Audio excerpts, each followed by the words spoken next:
आप सभी का स्वागत है मेरे YouTube channel goal net chair with Ram Goswami में।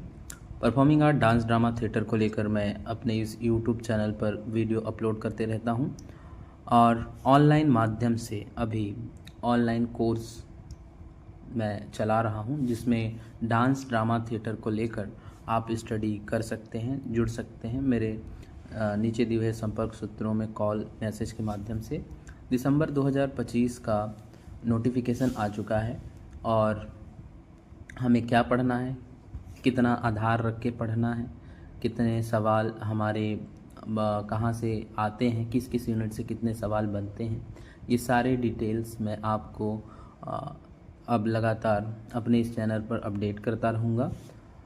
आज का जो वीडियो होने वाला है वो PYQ सीरीज़ के अंतर्गत मैं पहला वीडियो बना रहा हूँ। जून 2025 का जो लेटेस्ट जो क्वेश्चन है, जो अभी बीता 2025 जून का एग्ज़ाम है, उसमें कौन कौन से सवाल आए थे, उसका हम एक तरीके से विश्लेषणात्मक अध्ययन करेंगे। अध्ययन करने के पश्चात उसके जो पॉइंट्स हैं उसकी व्याख्यात्मक विधि से मैं उसके बारे में बताऊंगा, क्योंकि अधिकतर PYQs को आधार रखकर ही हम UGC नेट के एग्ज़ाम में अपनी तैयारियां कर सकते हैं। और समय ना गवाते हुए हम UGC नेट 2025 जून में आए सवालों को देखते हैं। ये सामान्य नृत्य और नाटक दोनों के लिए था जो क्वेश्चन पेपर कंपलसरी। उसमें आया पहला सवाल है, कौन सा प्रदर्शन निम्नलिखित में से कौन सा प्रदर्शन परंपरा से संबंधित नहीं है। सवाल क्या है, प्रदर्शन परंपरा से संबंधित नहीं है। तो प्रदर्शन परंपरा को समझने से पहले हम इसकी व्याख्या और जो इसमें आए हुए जो भगवत मेला, दसकाठिया, नव कलेवर, भवाई, इन सबको अच्छे से देखते हैं, उनके बारे में समझते हैं। उसके बाद हम इसके उचित जो उत्तर होगा उस पर टिक करेंगे और आगे बढ़ेंगे। भगवत मेला एक तरीके से शास्त्रीय भारतीय नृत्य है जो तमिलनाडु में किया जाता है, तंजावुर क्षेत्र में। वार्षिक वैष्णववाद परंपरा के रूप में प्रदर्शित किया जाता है। ये नृत्य नाट्य प्रदर्शन कला के रूप में भी जाना जाता है इसे। और इसकी जो जड़ें हैं, प्राचीन जड़ें, कुचिपुड़ी के प्रदर्शकों के आंध्र प्रदेश से तंजावुर राज्य में ऐतिहासिक प्रवास से माना जाता है। भगवत पुराण से भगवत शब्द संदर्भित हुआ है, ऐसा मान्यता है। और मेला जो है, एकत्रित होना, पारंपरिक भगवत मेला प्रदर्शन को दर्शाता है। इसमें हिंदू धर्म की किंवदंतियों को प्रदर्शित किया जाता है। कर्नाटका संगीत के उपयोग से इसकी प्रस्तुति होती है। इस्लामी सेनाओं के आक्रमण के कारण हिंदू साम्राज्य का जब पतन हुआ 16वीं शताब्दी में, तब प्रदर्शन करने वाले कलाकार परिवारों के बड़े पैमाने पर तमिलनाडु से प्रवास की गति देखी गई और वो आधुनिक भगवत मेले के रूप में तंजावुर क्षेत्र में विकसित हुआ, भगवत मेला के नाम से। तो ये आप भगवत मेला तमिलनाडु का शास्त्रीय नृत्य फॉर्म है। उसके बाद दूसरा जो फॉर्म आया है ये पारंपरिक है, तो ये सवाल का जवाब नहीं होगा। दूसरा प्रकार है दसकाठिया। दसकाठिया के बारे में जान लें तो दसकाठिया पारंपरिक ओडिया लोक कला है जो कि स्थानीय और भ्रमणशील कलाकारों द्वारा व्यापक रूप से किया जाता है। मनोरंजन के सबसे महत्वपूर्ण रूपों में से एक हुआ करता था। और प्रदर्शन में कलाकार संगीत के लिए लकड़ी के वाद्य यंत्रों की एक जोड़ी का उपयोग करते हैं, जिसमें एक रामताली गायक द्वारा धारण की जाती है। दसकाठी पालिया द्वारा धारण किया जाता है। गायक गहना नेतृत्व करने वाले को कहते हैं। पालिया गायक का अनुसरण करते हैं। गाथा गीत गायन का एक रूप है। गायक रत्न वैद्यनाथ शर्मा ओड़गी संगीत पर आधारित यह फॉर्म होता है और प्रसिद्ध व्यक्तित्व के रूप में वैद्यनाथ गायक रत्न शर्मा जी को जाना जाता है। तो इस तरीके से ये उड़ीसा का फॉर्म है पारंपरिक दसकठिया। उसके बाद है नौ कलेवर वेसा, ये अलग लग रहा है इन सब से। नौ कलेवर वेसा एक तरीके से जगन्नाथ मंदिरों से जुड़ा एक प्राचीन उत्सव है, जब भगवान जगन्नाथ, बलभद्र, सुभद्रा और सुदर्शन की मूर्तियों को बदलकर नई मूर्तियां स्थापित की जाती हैं। तो ये परंपरा को नौ कलेवर वेसा उत्सव के रूप में मनाया जाता है। जिस प्रकार पुराना शरीर त्याग कर नया शरीर धारण करते हैं, उसी प्रकार इसकी प्रक्रिया होती है।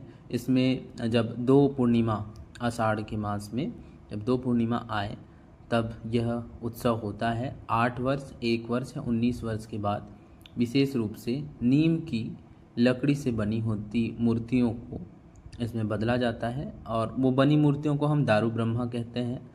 भगवान बलभद्र के लिए 4 भगवान, सुभद्रा के लिए 5वां और सुदर्शन के लिए 3 भगवान बलभद्र की तलाश की जाती है। तो ये एक तरीके से उत्सव है। हम लोगों ने ऊपर पढ़ा भागवत मेला को लेकर, दसकठिया को लेकर, वह पारंपरिक रूप से नृत्य का फॉर्म थे और ये उत्सव के फॉर्म है। इसके बाद भवई, हमारे ऑप्शन के हिसाब से भवई भी पारंपरिक लोकनाट्य फॉर्म, लोक नृत्य से संबंधित है, जिसमें हमारा जो ये इसमें जो क्वेश्चन आया है प्रदर्शन परंपरा से संबंधित नहीं है। तो ये नौ कलेवर वेसा जो कि एक उत्सव के रूप में मनाया जाता है, वह इसका सही उत्तर होगा। भवाई एक लोक नाट्य है जो मुख्य रूप से गुजरात और राजस्थान में प्रचलित है। इसका अर्थ है भाव भाव की अभिव्यक्ति, भाव की अभिव्यक्ति, और जटिल लोक नृत्य है। कलाकार सिर पर मटके रखकर कांच के टुकड़ों पर, तलवार की धार पर इत्यादि पर नाचते हैं। गुजरात एवं राजस्थान में ये प्रसिद्ध रूप में विकसित है।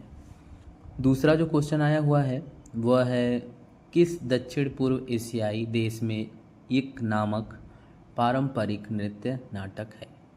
तो सबसे पहले तो आप सभी को पता होना चाहिए जो सिलेबस में दिया हुआ है दक्षिण पूर्व एशियाई जो देश हैं उनके बारे में, और यह एक जो नामक पारंपरिक नृत्य नाटक है उसको हम देखते हैं।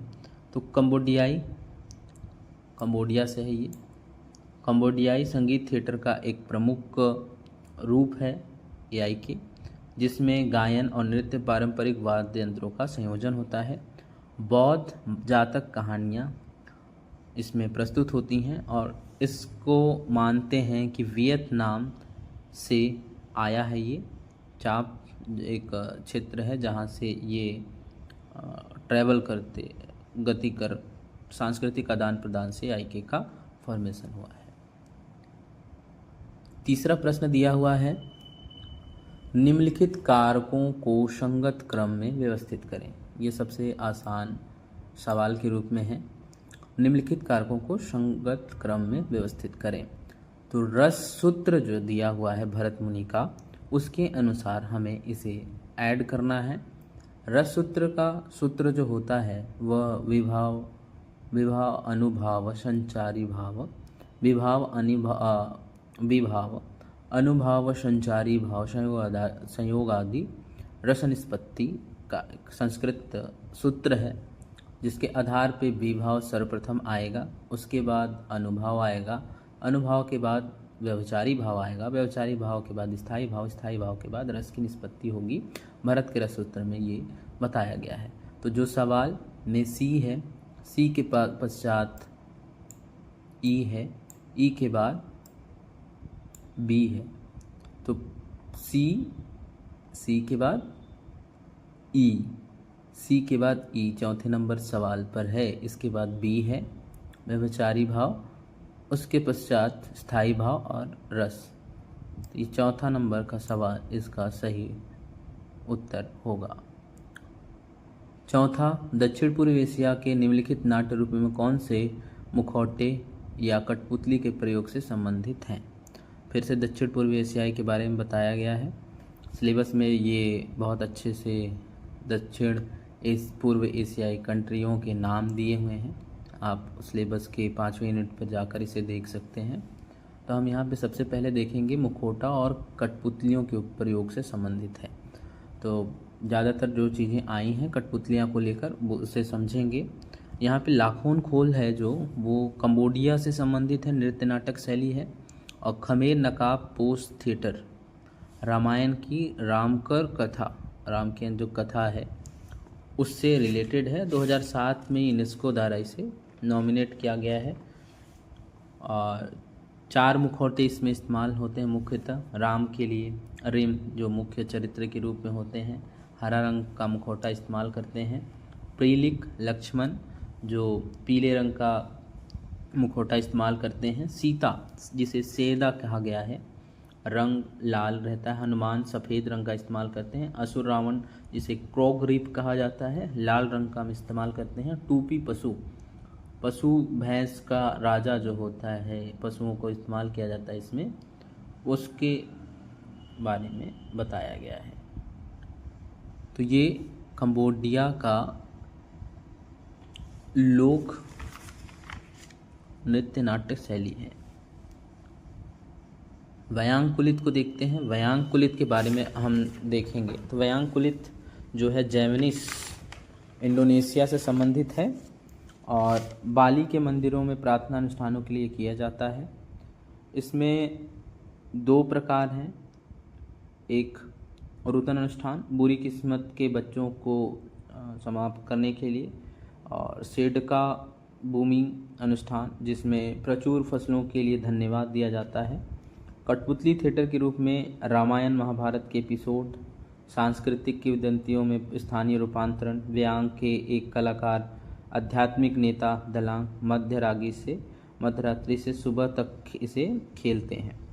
और इसमें पंजी कथाओं पर भी ये आधारित होता है, वहाँ की लोकल कथाओं पर।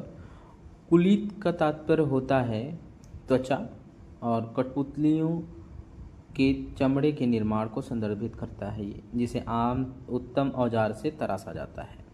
तो ये पहला हमें कठपुतली से संबंधित सवाल का जवाब मिला है, वयांकुलित, जो कि है जैवनीस इंडोनेशिया, और उसे बाली भी कहा जाता है।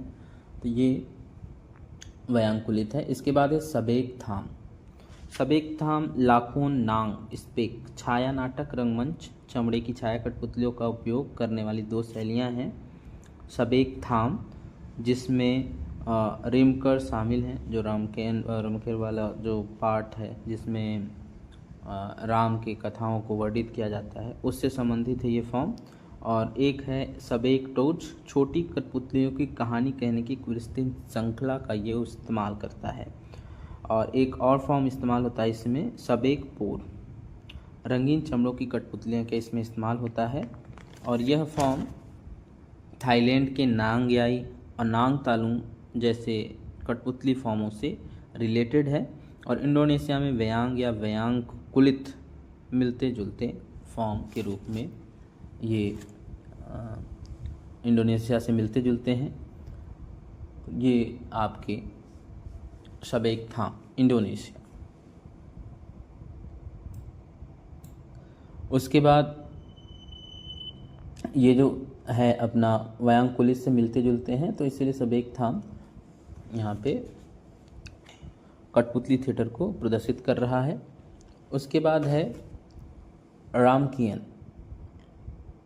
रामकियन थाईलैंड के महाकाव्य थाई साहित्य कैनन का हिस्सा है, जो कि थाईलैंड में प्रचलित है।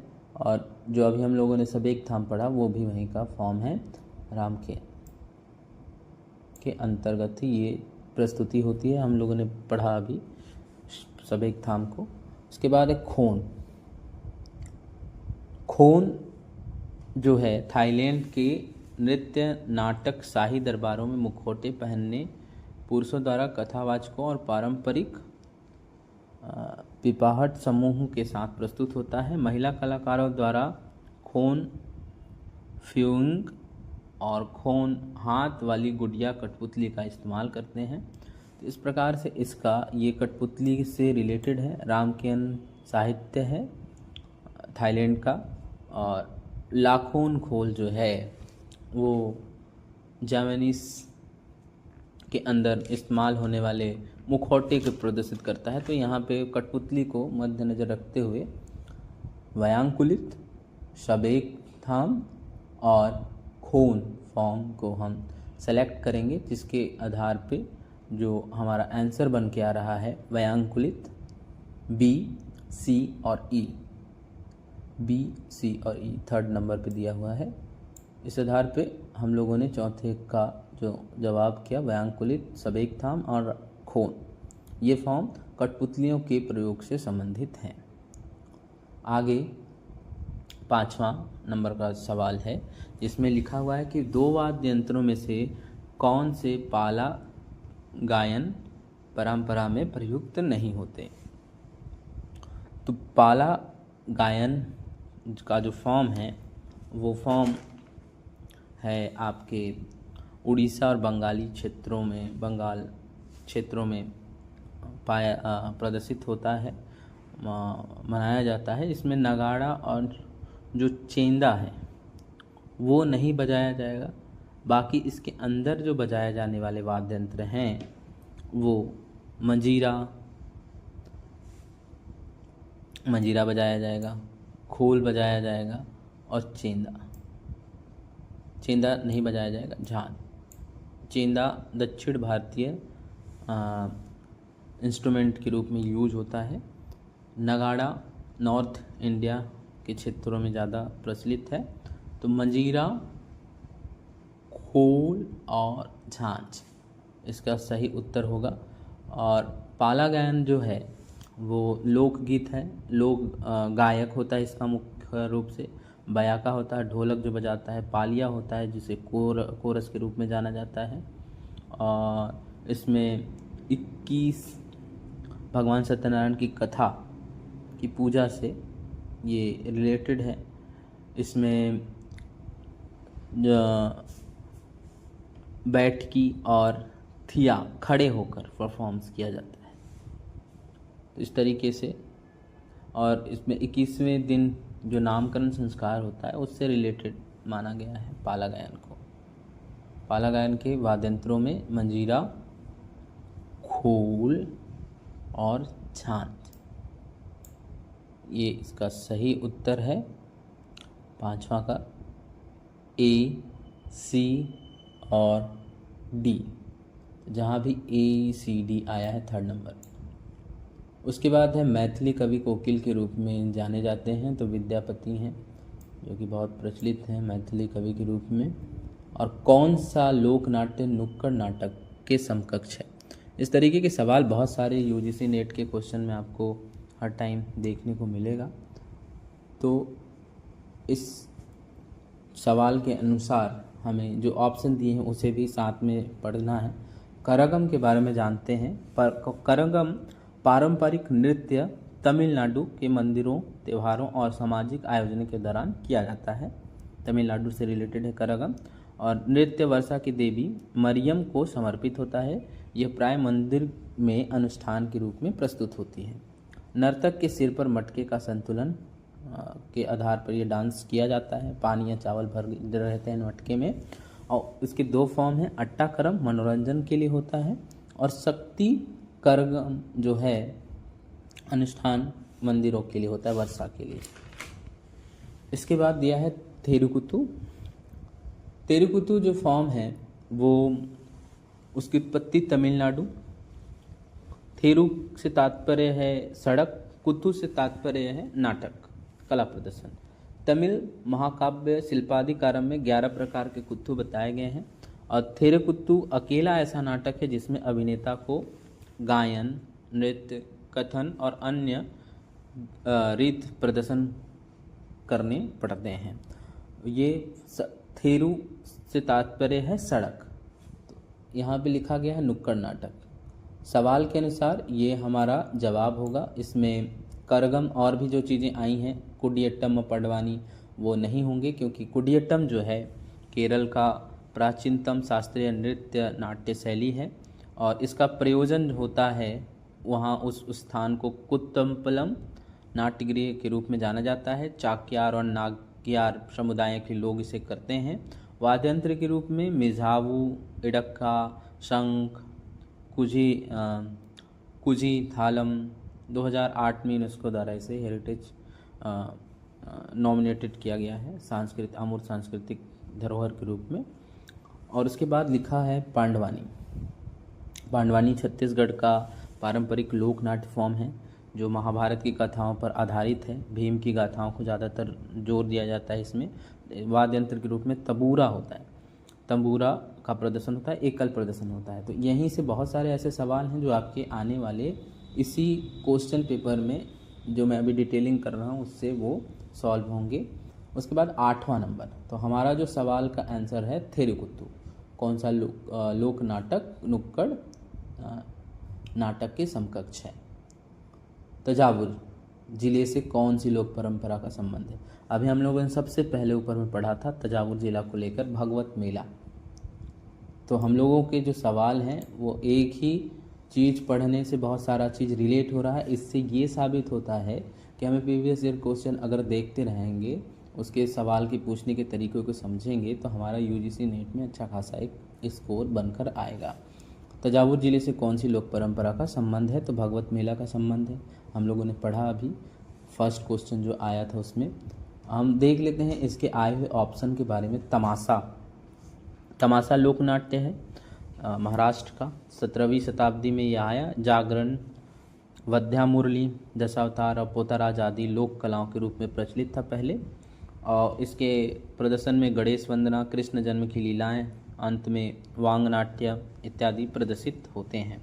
ढोलकी, ड्रम, टुनटुनी, मजीरा, डफ, हारमोनियम, घुंघरू इत्यादि इसके वाद्य यंत्र के रूप में रहते हैं। निम्नलिखित में उसके बाद है थेयम। थेयम को भी देखते हैं, केरल और कर्नाटक राज्य से संबंधित है ये। उसके बाद अंकिया नाट। अंकिया नाट धार्मिक नाट्य शैली है जिसे शंकर देव ने वैष्णव धर्म का संदेश फैलाने के लिए बनाया था। इसका असम मंचन रूप भावना के रूप में होता है जिसमें बहुत सारे शंकर देव की रचनाएं थी जो रामायण और वैष्णव परंपरा को लेकर उन्होंने लिखा है। भागवत से प्रेरित थी, भागवत पुराण से प्रेरित थी बहुत सारे नाटक। और एक नाटक उनका है राम विजय, वो रामायण से प्रेरित थी। और एकांकी नाटकों की ऑर्केस्ट्रा की चमकदार सफ़ेद पोशाकों और राक्षसों व जानवरों की कल्पना मूर्ति का इसमें प्रदर्शन होता है। ढोल शारू गायन और नृत्य, इसके ढोल के थाप से नृत्य और गायन शुरू होता है। फिर अग्निपाद मंदिर के सामने स्थित दीपों को तोरण से निकलता है। उसके बाद संगीतकारों को प्रसाद या भोजन प्रदान कर सूत्रधार कथावाचक का प्रवेश होता है। इस तरीके की परंपरा अंकिया नाट के अंदर होता है। इसमें विशालकाय मुखौटे का प्रयोग किया जाता है। तो ये अंकिया नाट्य फॉर्म जो असम का है। इस तरीके से थेयम केरल कर्नाटक राज्य का है। भागवत मेला के बारे में हम लोगों ने यहाँ ये किससे तंजावुर जिले से संबंधित है। उसी के बाद 9वां प्रश्न जो है वो बढ़ती संख्या के क्रम में एकल से समूह तक व्यवस्थित कीजिए पारंपरिक नाट्य केंद्रों को। हम लोगों ने सारे फॉर्म ऊपर पढ़े, भवाई को भी पढ़ा, जात्रा को नहीं पढ़ा है हम लोगों ने। तो जात्रा उड़ीसा बंगाल में प्रचलित लोक रंगमंच है, वैष्णववाद से संबंधित है। भक्ति आंदोलन के उदय से चैतन्य महाप्रभु द्वारा ये आया सामने। और मिश्रित कला के रूप में होता है। इसमें बहुत सारी चीज़ें होती है, गायन, नृत्य परंपरा, रंगमंच को लेकर और बहुत सारी परंपराओं का ये मिश्रण है, कला रूप है। और उसी के बाद हम लोगों ने पाला पढ़ लिया है। पाला के बाद हम लोगों ने दसकठिया पढ़ा, पंडवानी पढ़ा। इसमें हम लोगों ने एक चीज़ बात नोट की, ऊपर में ही मैं बताया था कि इसमें लिखा हुआ है एकल से समूह की ओर, हमें क्रम की ओर आगे बढ़ना है। तो एकल में पंडवानी सबसे पहला आएगा हमारा, जिसमें एकल प्रस्तुति होती है। उसके बाद है तो जहाँ पे सी है, यहाँ पे ऑप्शन के रूप में पहले में सी तीसरा नंबर ही दिया हुआ है। इस आधार पे हम इस सवाल को थर्ड नंबर क्वेश्चन में थर्ड नंबर जो दिया हुआ है ऑप्शन, उसमें टिक करेंगे। उसके पश्चात 10वां जो सवाल दिया हुआ है वो खड़ी मुद्राओं को लेकर दिया गया है। जो मुद्राएं वर्णित है नाट्य शास्त्र में, मुद्राएं 12वां अध्याय को लेकर है, उसमें जो चीज़ें बताई गई हैं उसके बारे में हम देखेंगे। और सबसे महत्वपूर्ण ये बात है कि अभी जितने भी क्वेश्चन हैं एक दूसरे से रिलेट करता हुआ आता है, और ज़्यादातर सेकेंड यूनिट के क्वेश्चन हम लोगों ने अभी देखा, तो उसको आधार मानते हुए हम ये कर सकते हैं अपनी तैयारी जो आने वाले एग्ज़ाम के लिए होगा। तो इसके जो खड़ी मुद्रा है उसे हम लोग देख लेते हैं। इसमें जो मुद्राएं हैं वो महत्वपूर्ण रूप से हमारे नाट्यशास्त्र में वर्णित हैं, और मुद्राओं का जो संयोजन है वो किस तरीके से आया है, ये तीसरे यूनिट से आया हुआ सवाल है, जिसमें खड़ी मुद्राएं जो हैं खड़े होने, बैठने, लेटने की मुद्राएं नाट्यशास्त्र में बताया गया है। और 11वें अध्याय में भरत ने निम्नलिखित खड़े होने की मुद्राओं का वर्णन किया है। तो यहाँ पे 11वें अध्याय में ये वर्णित है मुद्राएं। वैष्णव, यहाँ पे हमारा वैष्णव पहला है। वैष्णव खड़ी मुद्रा को प्रदर्शित करता है। पैर दो तले और आधे दूर एक प्राकृतिक मुद्रा के लिए दूसरा तिरछा रखा गया है, जिसमें पैर की उंगलियां बगल की ओर हो, टांग मुड़ी हो, अंचित हो और अंग सैठों के साथ हो। विष्णु इस स्थान के पीठासीन देवता हैं और इस स्थान से श्रेष्ठ और मध्य प्रकार के व्यक्तियों को विभिन्न कर्तव्यों के संबंध में अपनी सामान्य प्रकृति बातचीत करनी चाहिए। इसे चक्र फेंकने, धनुष धारण करने, अंगों की धैर्यपूर्ण और राजसी गति और क्रोध में भी ग्रहण किया जाना चाहिए। उल्टे होने पर इसका प्रयोग प्रेम के क्रोध में किया जाना चाहिए। इस प्रकार का इसमें बताया गया है वैष्णव जो मुद्रा है उसमें। उसके बाद है संपाद। 11वें अध्याय के अंतर्गत संपाद। पैर स्वाभाविक मुद्रा में हो और एक तल की दूरी पर रखे हुए तथा शारीरिक स्वाभाविक सैठों के साथ। ब्रह्मा इसके अधिष्ठाता देव हैं।